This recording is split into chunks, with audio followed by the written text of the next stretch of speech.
Vicky pros கோச்சார prediction தோழிகளுக்கு அன்பு வணக்கங்கள். மகர ராசிக்காரங்களுக்கு ஜனவரி 12ஆம் தேதியிலிருந்து ஜனவரி 18ஆம் தேதி வரைக்கும் 2026 எந்த மாதிரியான கோச்சார நிலைகள் இருக்க போகுதுன்னு பார்த்தீங்கன்னா, இந்த வாரத்தில் மிகப்பெரிய நல்ல நிகழ்வு செவ்வாய்க்கிழமையே நடந்துருதுங்க. என்ன, உங்களுடைய ராசியில் அப்படியே சுக்கிரன் வந்து அமரக்கூடிய அட்டகாசமான யோக நிலை அப்படின்னு சொல்லுவேன். முதல்ல ஒரு 4-5 நாட்களுக்குங்க.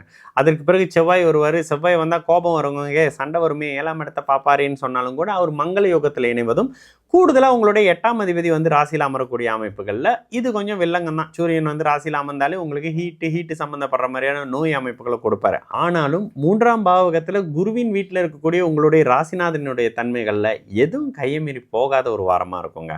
எதுக்கும் கவலைப்பட தேவையே இல்லாத ஒரு வாரம். இந்த வாரத்தில் உங்களுக்கு சந்திராஷ்டமம் கிடையாது, நெகட்டிவான அமைப்புகள் கிடையாது. ஒரு மாதம் சூரியன் இருந்தாலும் கூட சூரியனுடைய கைகளை கட்டி போடக்கூடிய அமைப்புகளில் சுக்கிரனும் கூடவே டிராவல் பண்ணக்கூடிய ஒரு அமைப்பு தான்.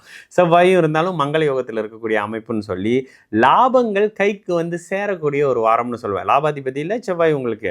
அப்போ கட்டிடத்தால் லாபம், மருத்துவத்துறையில் லாபம், மருத்துவம், சேஃப்டி, செக்யூரிட்டி அமைப்புகள் இருந்து வந்தவங்களுக்கு நல்ல தன்மைகள், வாழ்க்கை துணை அமைப்புகளில் பிரச்சனைகளாக இருந்துச்சுங்க, பேசணுங்க அப்பயும் பிரச்சனையாக இருந்துச்சுன்றவங்களுக்கு கூட உங்களுக்கு சாதகமான முடிவு. ஒரு சிலருக்கு புதிய அறிமுகங்கள், புதிய வாழ்க்கை துணை, நட்பு சார்ந்த அமைப்புகள், புதிய பங்குதாரர் அமைப்புகள்னு சொல்லி வாழ்க்கை மறுமலர்ச்சியை நோக்கி நகரக்கூடிய ஒரு காலகட்டம்னு சொல்லலாம். மகர ராசிக்காரங்களுக்கு ரொம்ப நல்லா இருக்கிறதுக்கான சில அறிமுகங்கள், படிப்படியான மாற்றங்கள்லாம் அப்படியே வந்துகிட்டு இருக்குதான் மகர ராசிக்காரங்களுக்கு.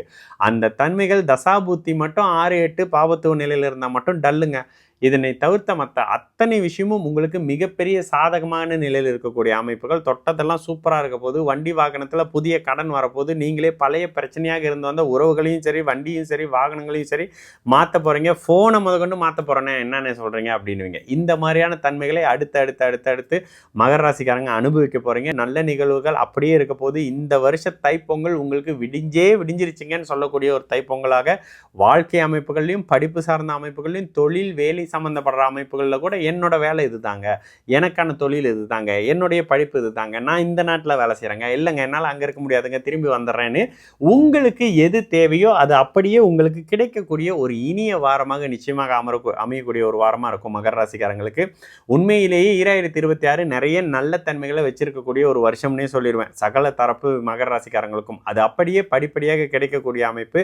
என்ன இருந்தாலும் உங்களுடைய 4ஆம் அதிபதி உச்சநிலையில் இருப்பது வீடு வாகன அமைப்புகள், தாயார் வழி இருந்து வந்த பிரச்சனைகள், தாயாரே வீட்டுக்கு முன்பணம் கொடுத்துறது, இல்லை தாயாரோட வீட்டை உங்களுக்கு கொடுத்துறதுன்ற மாதிரியான அம்மா வழியில் ஒரு நல்ல தன்மைகள் இருக்கக்கூடிய ஒரு சூப்பர் வாரங்க இந்த வாரம். உண்மையிலேயே மகர ராசிக்காரங்க அத்தனை பேரும் கொடுத்து வச்சவங்கன்னு சொல்லுவேன். படிப்படியாக நல்லதை அனுபவிக்க இப்போ கொஞ்சம் அதிர்ஷ்டம் லேசாக எட்டி பார்க்குதுங்க, இப்போ கொஞ்சம் நல்லது வருதுங்க, கையில் பணப்புழக்கம் இருக்குங்கன்னுவீங்க. சந்தோஷமான நிகழ்வுகள், புதிய அறிமுகங்கள், வாழ்க்கைக்கு தேவையான வயதுக்கு ஏற்ற மாதிரியான தேவைகள் அத்தனையும் பூர்த்தி செய்யக்கூடிய ஒரு வாரமாக இந்த ஜனவரி 12ஆம் தேதியிலிருந்து 18ஆம் தேதி வரைக்கும் கிடைக்கக்கூடிய ஒரு வாரமாக இந்த 2026 சகல தரப்பு மகர ராசிக்காரர்களுக்கும் நிச்சயமாக அமைந்தே தீர வேண்டிய ஒரு வாரம்னு சொல்லிடுவாங்க மகர ராசிக்காரங்களுக்கு.